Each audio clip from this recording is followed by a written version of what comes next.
I am afraid this storm is not going to let up soon. We need to find better shelter. The wind howled across the plains like a wounded animal. Dark clouds rolled low, heavy with rain, and lightning split the sky in jagged bursts. The cowboy, Luke Carson, a man as weathered as the land itself, tightened his slicker and urged his horse forward. The old ranch house sat like a lone sentinel on the horizon, promising warmth against the biting cold.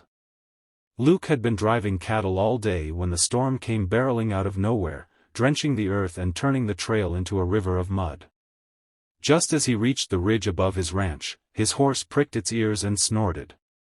Through the sheets of rain, Luke saw movement, a wagon, broken down in the gulch.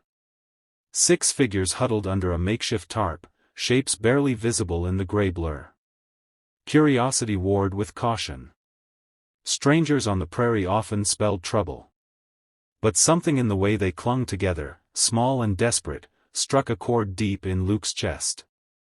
He rode closer. The wagon was battered, one wheel snapped clean off. Rain soaked the women to the bone, their dresses plastered against thin frames.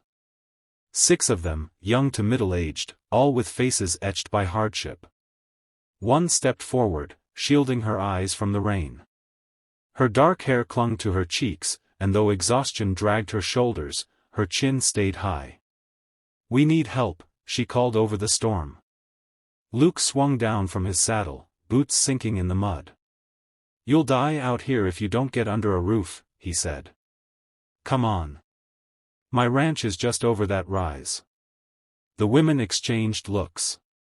Fear, hesitation, and something else, pride. Then the eldest nodded. "We ain't got much choice."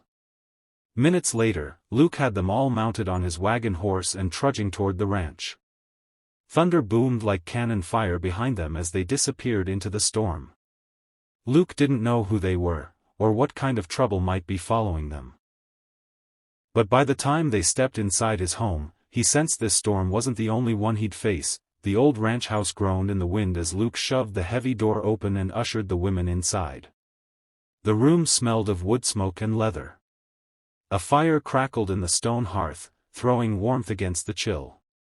The women stood dripping on the worn plank floor, their skirts clinging and boots caked with mud.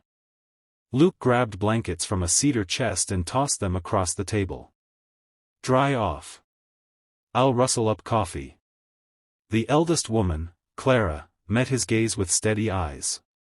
Her beauty wasn't fragile, it was carved by hardship, framed in quiet strength. "You didn't have to do this," she said.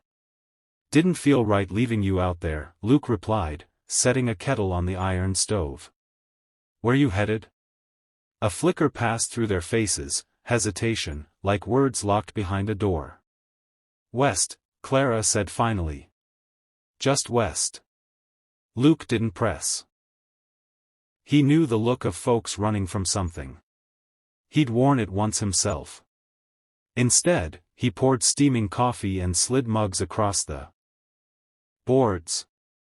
Luke caught her gaze and said softly, "You're safe here." But as he stepped onto the porch later, rolling a cigarette, Luke scanned the dark prairie. His gut told him safety was a fragile thing, and something about those women screamed trouble wasn't far behind. And Luke was right.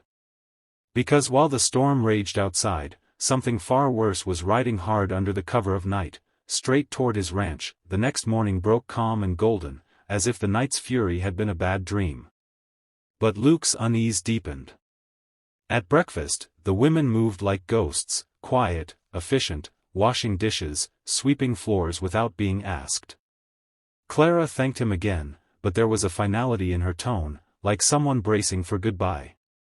Luke stepped outside to saddle his horse, eyes drifting toward the distant hills. And that's when he saw them, hoofprints in the soft earth. Fresh ones. Too many for a passing rider. He rode into town for supplies later and heard whispers before he even tied his horse. Men asking about a wagon train of widows, the blacksmith muttered. Name of Briggs. Bad news. Luke's jaw tightened. Briggs was a cattle thief turned killer, a man who'd leave blood in his wake without blinking. If he wanted those women, there had to be a reason, and Luke wasn't about to let his ranch become a battleground. By the time he returned home, Clara was waiting on the porch, a rifle leaning against her hip. Her eyes met his with a sharp, unspoken question. "They know you're here," Luke said simply. The younger women froze, glancing toward the horizon like they could already see death riding. Clara didn't flinch. "Then we make a stand," she said.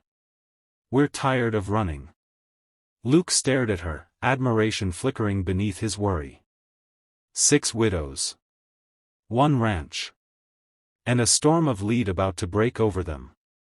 When sunset bled across the sky, the riders came, bringing hell in their saddlebags. The sun sank low, staining the prairie crimson when Briggs and his men rode into the valley. 10 hard-eyed killers fanned out like wolves, rifles glinting in the dying light. Luke stood on the porch, shotgun cradled in his arms. Clara and the other women flanked him, each armed, some with rifles, others with revolvers tucked into their skirts. Briggs reined in his horse, grinning like a man who'd already won. "Evening, Carson," he drawled. "Hand over what don't belong to you, and maybe we'll let you keep breathing." Luke didn't move. "They don't belong to you either." Briggs chuckled. "Everything out here belongs to a man strong enough to take it." Clara stepped forward, eyes like steel. "Come try." The first shot cracked the stillness, and hell broke loose. Gunfire roared, smoke curling into the blood-red sky. The widows fought like cornered lions, moving with a precision that spoke of practice. 2 of Briggs' men dropped before they even cleared the yard. Luke fired from the porch, dropping another. Bullets punched splinters from the doorframe, ripped through the corral rails. Horses screamed. When the smoke cleared, Briggs was down to 3 men. He spat blood, glaring at Clara and Luke standing shoulder to shoulder. Then he wheeled his horse and fled into the gathering dark. His men followed, leaving the yard littered with bodies and brass. The fight was over, but the story of what happened next would change Luke's life forever. The prairie lay quiet again, but the ranch would never be the same. Luke buried the dead behind the cottonwoods while the women patched bullet holes in the walls. Days turned to weeks. The widows didn't leave. They worked the land, mended fences, cooked meals that smelled like home.